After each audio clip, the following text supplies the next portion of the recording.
go absolutely mental. And welcome to stage, Mr. David Quirk!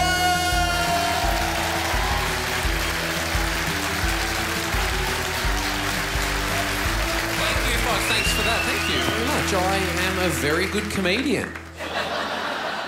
It's good to be here tonight. I've spent most of the last 10 or 11 years working in a shop. I've worked in retail, in a skateboard shop specifically is what I've done. I don't have time to explain how I came to work in a skate shop, but it's absolutely true. Skateboarding attracts weird people, as you can imagine.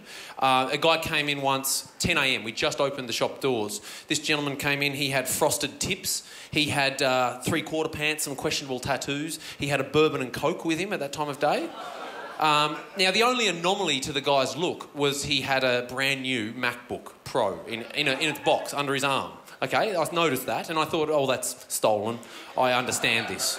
I read this picture, it makes a lot of sense to me. I asked him where he got the computer from and he said, I'm a graphic designer and I just bought it this morning.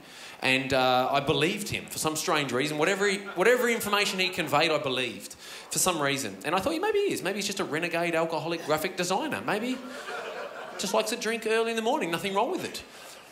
He was trying on some very expensive shoes, which he bought. $200 shoes, expensive for that shop. Now, as I was selling this man these shoes, I was processing his sale, running his card through. Behind me, he spots some of the other things we sell. We sell, safety equipment. He sees helmets, wrist guards, things like that.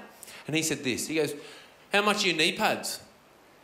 And I looked back and I said, I treated it a very serious question. He did not strike me as a skateboarder, this man, but I said, oh, they're $64.95, man, for a set of those. I said, what are you doing? Are you skating vert? I said, vert, okay, folks, without patronising you, vert being the abbreviation for the word vertical. Vertical ramps, the big ramps. That's the only time you need pads in skateboarding. So I said, it was a very legitimate question. I said, what are you doing? Are you skating vert? He said, no, sex. I said, oh, yeah, you got to have pads. Yeah. And I just pictured this man's wiry frame just going hell for leather on someone with these pristine knees, Like, I've had sex, and I just wanted to know what kind of terrain he was operating on. I'm glad he's using protection. That is the worst joke I've ever told.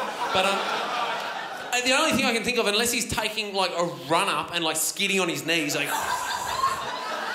while someone's on all fours, that I'll accept. Like, that's exciting sex, isn't it?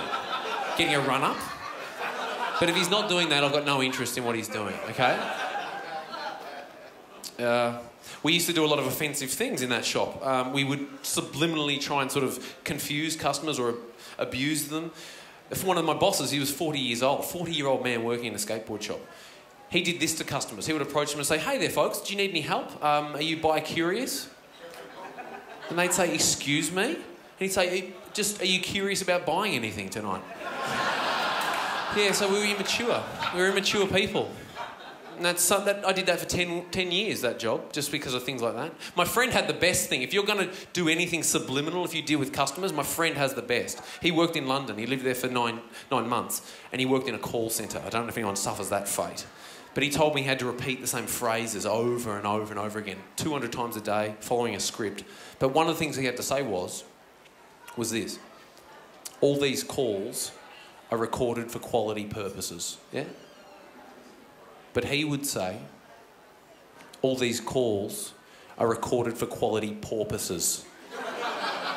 Just threw the word porpoise in there, just to entertain himself. Just to keep himself sane. It's a cute image, isn't it? And I like that. And he said no one ever said a thing, not once, in 200 times a day, did someone just say, what? They just assume over there that that's the way we say the word purposes, and we're complete fucking idiots. And I love that, folks. I love the idea, the image, of a tank full of porpoises, quality ones. Some of the best porpoises just swimming around, being forced to listen to thousands of English people's complaints about their internet service. That has a dreamlike quality to it. And I think I'd rather live in that world than this one. Oh, I've got to end.